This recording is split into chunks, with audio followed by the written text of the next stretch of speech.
Welcome to the Mildred Gaddis Show's Your Money Matters with Mr. Ellis Liddell of ELE Wealth Management. Good morning, Mr. Liddell, and welcome to the Mildred Gaddis Show again. How are you this morning? Good morning, Ms. Gaddis. I'm feeling really, really good today.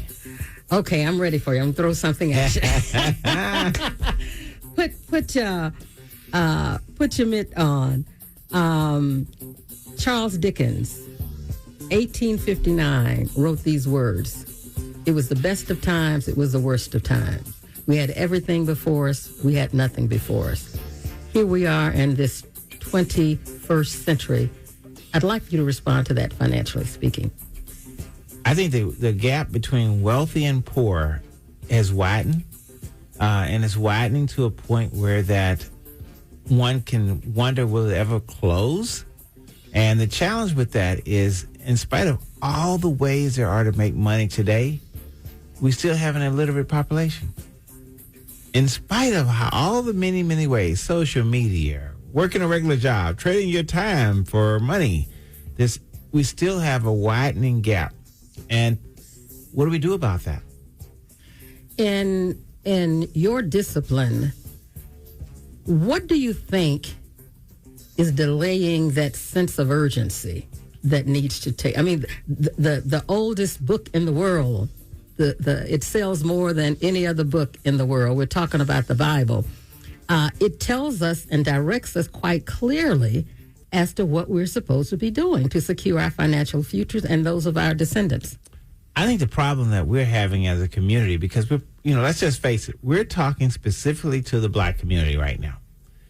And the problem we're having as a community is just that community. We're more scattered today than we were in 1865. And it shouldn't be that way. It shouldn't be that way. They just had elections in Britain, and it was the lowest voter turnout since the 1800s. And I'm afraid that we're headed for that same kind of election results in this country.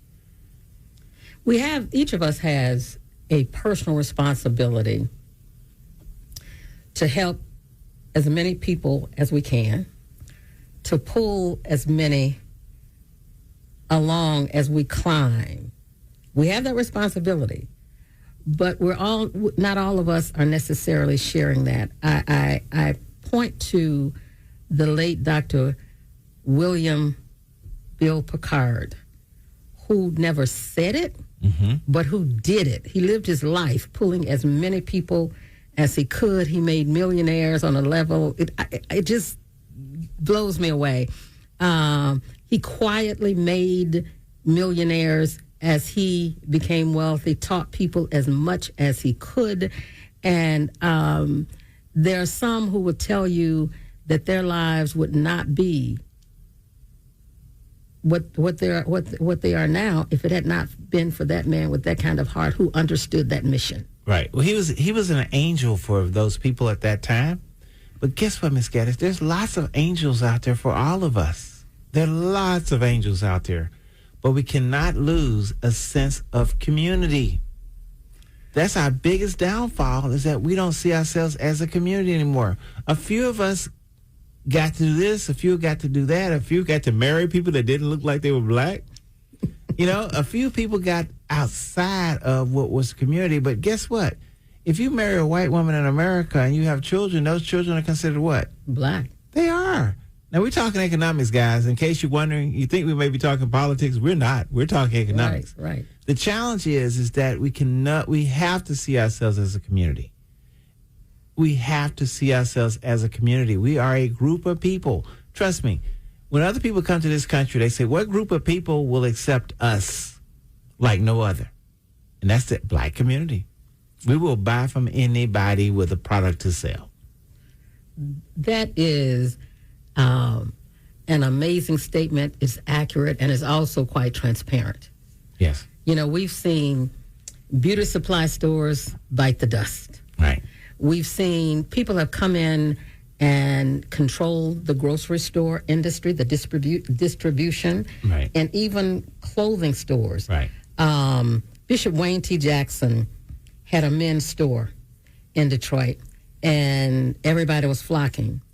Well, some of the bigger stores went to the manufacturers and said, if you sell to this guy, I'm not going to do business with you anymore. And he could not get the products anymore. He couldn't get the products. Clothing, the men clothing, the shoes, and all that went with that. Now, and the challenge with that is this.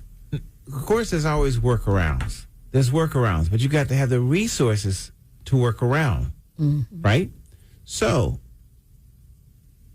I'm in Bangkok, Thailand, and I get a call from a guy here in Detroit saying, Ellis, I hear you're in Bangkok. Why don't you get some clothes made while you're over there? I said, okay, give me a contact. He gives me a contact, and I go to the store. They fit me, and they clothe me. The guy who owned that store in Bangkok was in Detroit at the time, sizing and fitting people. He went out. We'll buy from anybody. He left Bangkok, Thailand to come to Detroit to get sizes so that he can continue to have clients, not so much in Bangkok, but around the world. I think we're at a point in history where we can now have a world view. It's easier to jump on a plane and be someplace within 24 hours. So what Bill Picard started, we have to continue. We can't let it stop. So he had to figure out how to work within a system that had racism in the mix. That was not designed for him. No, but he figured out how to work within that system. And he would tell you himself, if he was here to tell you, he hired a lot of people. He made a lot of people wealthy, but they weren't all black. He made a lot of people wealthy. And that's what he did. But in order to do that, he had to make a lot of people wealthy in order to help a few of us. So we have to understand that that's a system that we're operating within. And you and I say, do business with somebody that looks like you, do business with somebody black. And when, last time we talked about the fact that Atlanta, Detroit, St. Louis, Chicago, New York City, as quiet as it's kept. When you take away the black population from those major cities, and I say black, New York, you start talking about Jamaicans and all the migrants, but they're people of color, Haitians. When you take that population out of those cities go bankrupt. Yes. That's how much economic power we have. So the reason why you and I are beating the drum to say do business with somebody who looks like you is because we want to create jobs for the future generations of children that look like you, so they have other opportunities other than outside of our community. Without question. At the beginning of this year, you came up with it, and we've been talking about it ever since. And I think that we have to continue to remind people, and because we all know that repetition can be a convincing argument. You talked about building community wealth. Here's what excites me about the future. Okay. I'm meeting and I'm talking with young people, and I'm just blown away by their effective communication skills, about their tremendous depth of understanding capitalism. And they don't want to work for anybody. They want to work for themselves and their families. They want to build, they want to do business. And they're not confined to the USA, which is beautiful. Correct. I'm just blown away about this future. And they see their place in it. They're not wondering. They believe that a singleness of purpose is essential to success, and they're going down that road. In the meantime, and in between time, yes, that group, the scriptures tell us that the poor will always be with us, but it didn't say that gap had to be as wide as it is. We need to narrow. Let me just say this here. If you're in the top of your class, you're going to always be recruited. Mm-hmm. If you're in the bottom of your class, you're going to be recruited also. The challenge is who's recruiting you. Mm. And what's your agenda? I'm going to repeat that. Who's recruiting you and what's your agenda? Because your agenda determines what group you join. And what group you join determines how high you rise or fall. Jonathan, get me a copy of this so that I can circulate it. Because this is essential. This is it. Yeah. This is really it. Yeah. And so every day, and I told my daughter, at least, you're being recruited. Every day somebody's recruiting you. And whether you realize you're being recruited or not, you're being recruited. Other people have causes. And people love to come into the black community and recruit us to beat their drum for their cause. And once they accomplish their goals, we don't ever see them again sometimes. That's true. So back to agendas again. You know what you just brought to my mind? I haven't thought about it in years. Mm-hmm. Do you remember when the college recruiters and the pro recruiters would come into the black community and talk to the black mothers about their boys? Mm-hmm. And most of the time, the mothers would go and either get the minister in the community to sit in on those meetings. Correct. Remember Correct. that? Yes. She would either go and get the ministers, or she'd go and get that high school coach. Right. As if there wasn't a father in the house. Right. If there was not a father in the house. And her question was, are you going to take care of my boy? That's right. Are you going to look out for my son? Are you going to ensure that he gets a degree in addition to playing ball for you? Right. And guess what? Enough black mothers said that to the coaches that the coaches committed to making sure that they got a degree. Let me just say this here. Florida State University was one of them. They said if you ever went through our system as an athlete, ever, you can come back to go to college for free. Wow. And a number of other colleges took on that because one college started it. But that was started by one mother sitting down saying exactly what you just said. Will you make sure my child gets a degree? Yeah, that just came to my mind when you talked about people coming in and recruiting you or soliciting your support, getting you in their zone. Right, because they have an agenda. And you're a piece of puzzle. You're a puzzle piece in that agenda, but you're not the entire agenda. You're just a puzzle piece in that agenda. So we have to teach our children to also have their own agendas. What's in it for me? People have forgotten that one. Let me tell you this. I remember, you know, how challenged, although I went to graduate from HBCU and I've been to Super Bowls and all this other stuff, but you know, understanding the science of sports is still challenging for me, and I am okay with it.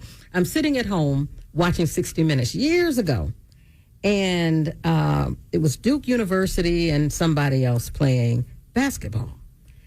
And in that 60 Minutes piece, there and this is small now compared to what's happening, but anyway, the reporter asked the coach about the fact that he was getting $1 million a year from Nike to make the players wear Nike shoes so they'd be seen on television. Right. And I'm like, are you kidding me? I just could not believe that's the way you do business, right? And I'm like, well, if he's getting that for them they're the product. Right. They're wearing the shoes. He's getting paid for them wearing the shoes. I'm like, well, when are the athletes going to start getting paid? Oh, the athletes finally are getting paid. I'm so excited. I don't know what to do because not everybody goes to the pros. And that system is pretty tiered. It's layered. So some parents sit there listen to us saying, well, my kid's going to get paid. It doesn't mean they're going to get a lot of money. It simply means they're going to get some money. And there are some very, very shiny stars that do make more. Oh, they yeah. sell products with their names and all this other stuff on it. Name, image, and likeness. I just love it. NIL contracts. Name, image, and likeness. It's a big thing, and it should be. These kids, if you got a talent, God gave you that talent, you should be able to get paid off your talent. I heard Harry Edwards, the sports sociologist. I don't know where he is these days, but I think he's still alive. He's still relevant. Harry Edwards said the odds are 20 million to 1 that you're going to get hit by a meteorite as opposed to get one of those slots in professional ball because there's just not enough slots to accommodate. There's not enough slots to accommodate. And keep in mind, based on what team you're going out for, if it's basketball, the NBA chose to go around the world looking for talent. If it's professional baseball, they chose to go around the world looking for talent. Football is the only one that hasn't done it at the same level to make it a world sport, but now they're doing it. I was getting ready to say, you see that coming? They're playing games in England. They're playing games they're taking NFL to the world. Listen, it's coming. When I saw that tall young man from Paris Oh, yeah. getting chosen. Was it number one? Number Number one. one. I called a friend of mine. I said, explain this to me. How does this happen in America? Yeah. And they want to spread the game around the world. That's going to make it even more challenging to get one of those slots. It makes it even more because now you got to compete against the world. The world. And they're tall people all over the world. And they know now if you can run up and down that court and you're 7 feet 4 inches tall, it's much easier to dunk the basketball. It's just the game is changing. Everything. And what we need to understand is, first of all, those who fear it are the ones who are least prepared for it. And those who can have to really be ready. Yeah, let me just say this as the action item. What I want people to get from this whole conversation you and I just had, I want you to get from this conversation that you got to have a purpose in life. That's what an agenda is. An agenda is simply a purpose.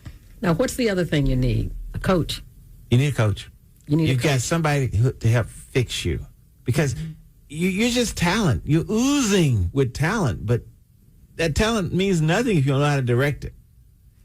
And another thing, and you've seen, I know you have, and we've seen some very smart, talented people who are not nice people, who didn't make it because they got in their own way. A lot of people get in their own way. It's unfortunate, but that's the case. Now, I can tell you what I've done.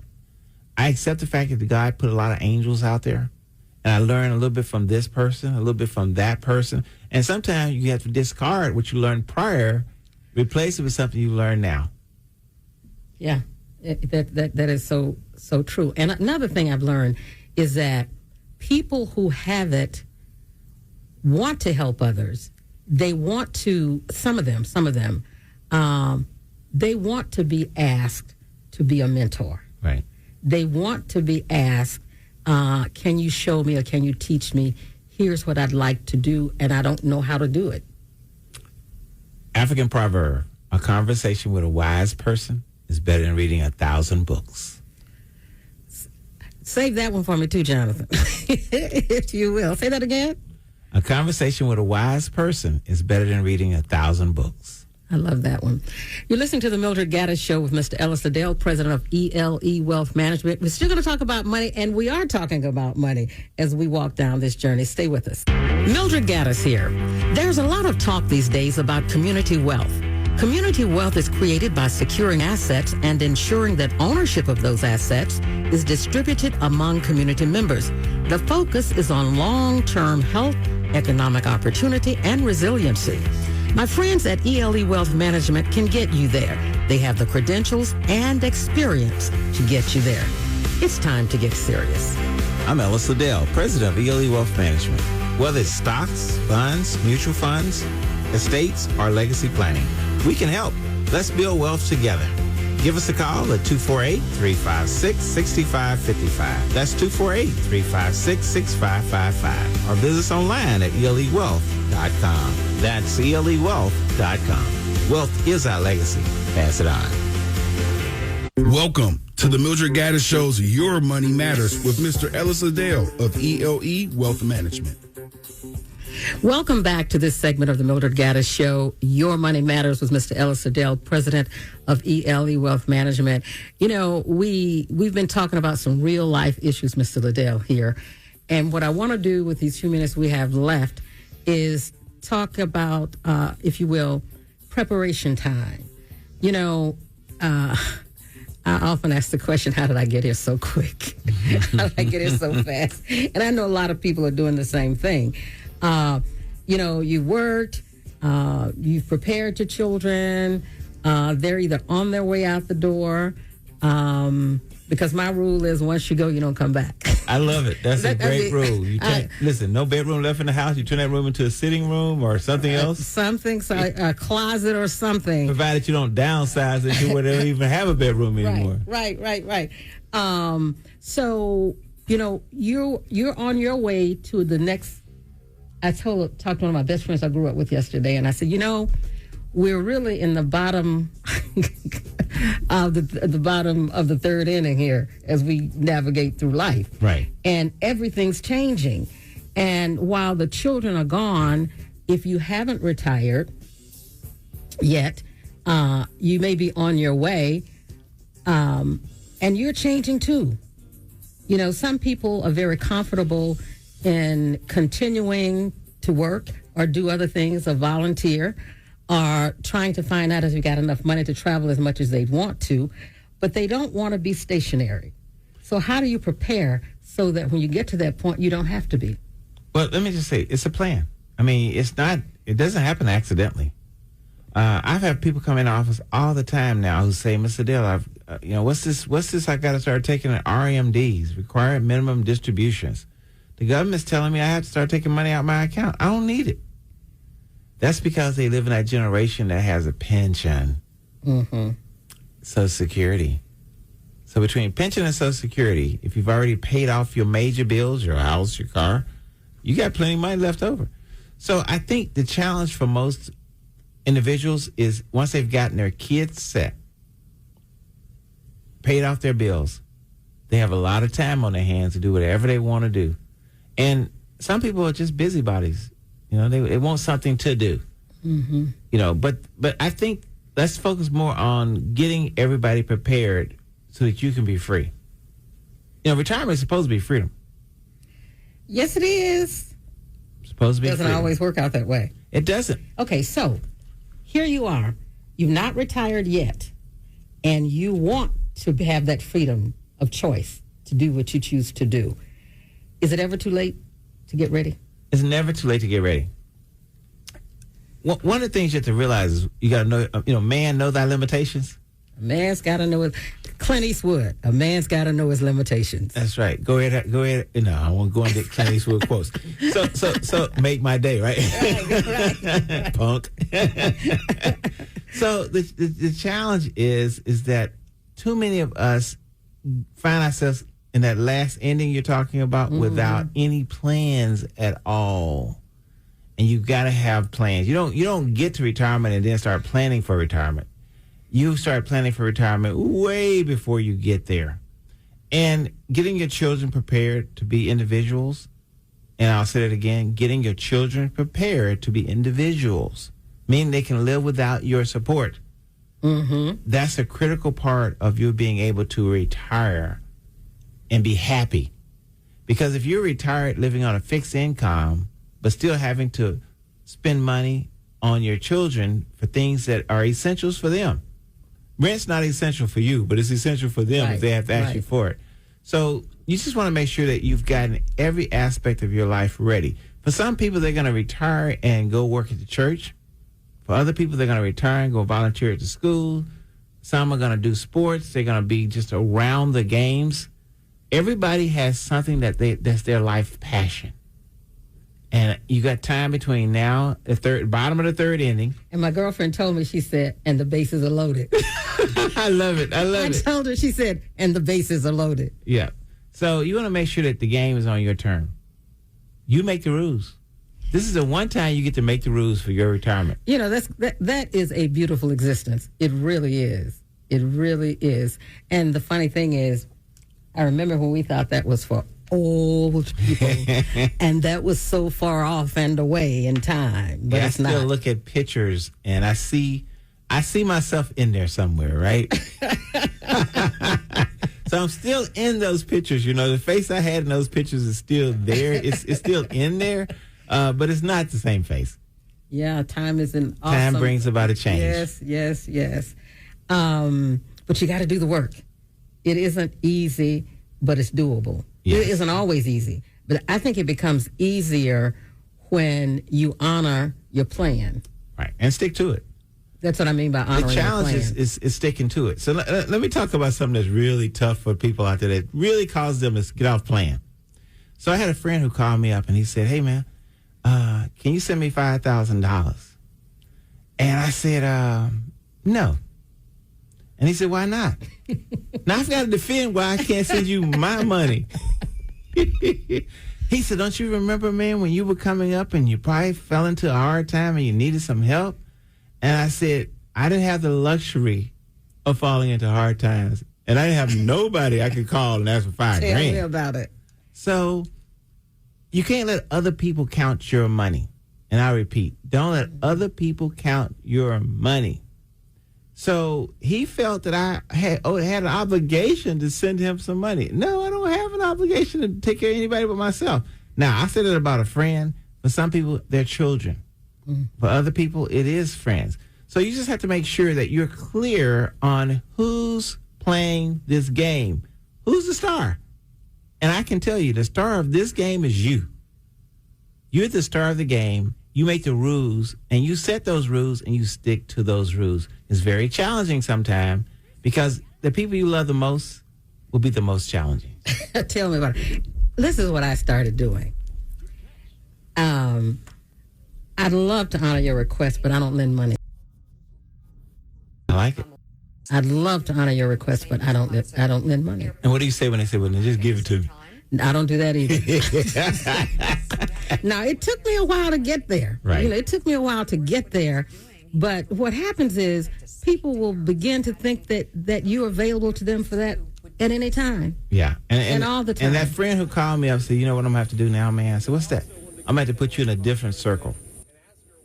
Thank you. That's right. Thank you. That's what he said. I'm going to have to put you in a different circle.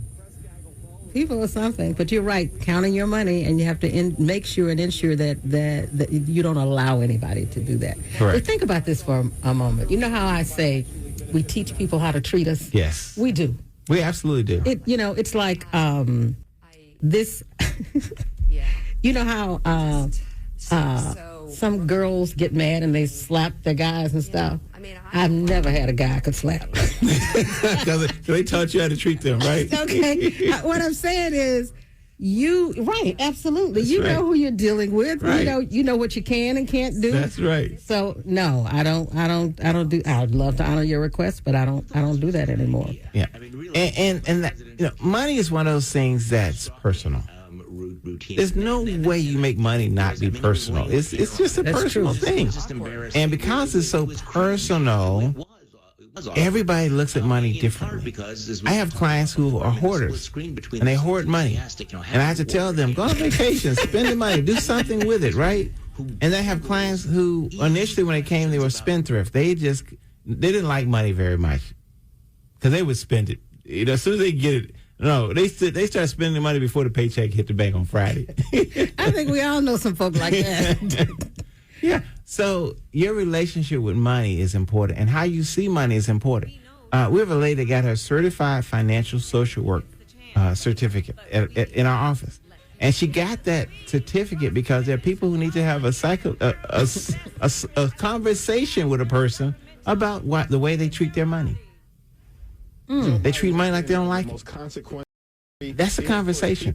When in your childhood, when in your adulthood, did you find out that you don't like money? Because they haven't accepted the cure, or the fact is that there's a reason why you do like money and you don't like money. And some people say, I'm not going to let money control me. I'm not talking about controlling. I'm just talking about you paying your bills. What you just shared with us is how people have different perspectives about things. Isn't that something? Yes. And the more, and here's what I find, the more irresponsible they are with money, then you see those assessments and perceptions change. Right. And that's challenging because everybody, one of the things I tell young people, you're not smart because of you. You're smart because you're to help your family. And what do you mean all the money I'm making is not my money to spend? It's not. You didn't get here by yourself. That's right. You're not even going to get out this world by yourself. Somebody's going to have to bury you, cremate you, or leave you be. Somebody's going to have to do all those things, right? So with that in mind, you really have to make sure that your relationship with money and your relationship with others, that it's an appropriate relationship, not an inappropriate relationship. Because some people have an inappropriate relationship with their money. And there are people, and I know we got to wrap this up. When you said that about somebody's going to have to bury you, it's an interesting thing. There are people who would rather bury their loved ones. Mm-hmm. They don't have the money to do it. Right. They didn't prepare. They didn't prepare. they never thought about cremation. It was something that they wouldn't consider under no circumstances, but they found themselves having to do that because there was no money. Right. Yeah, and unfortunately, that's just the way the way it's going, I would tell you probably 20 years from now, the exception will be a burial. Really? Because keep in mind, right now, a decent funeral can cost $20,000 right now. Well, just imagine in 20 years, that's going to be more like $40,000 to $50,000. What's practical? A $500 cremation? I guess it will be. Because a burial Wow. will be considered supersizing. I mean, it's like, are you kidding? You gonna bury somebody $50,000? It's Yeah. something to think about. Oh, it's getting It's a lot to serious. think. Oh, yeah. And a lot of parents put that on their kids. I want to be buried. All right, then give me somebody to bury you, mama. Listen, folks, thanks for hanging out with us during this segment of the Mildred Gaddis Show. Thank you so much, Mr. Liddell. And don't forget, the last Thursday in each month, we have the ELE Wealth webinar. Yes. You've been listening to Your Money Matters on the Mildred Gaddis Show with Mr. Ellis Liddell of ELE Wealth Management.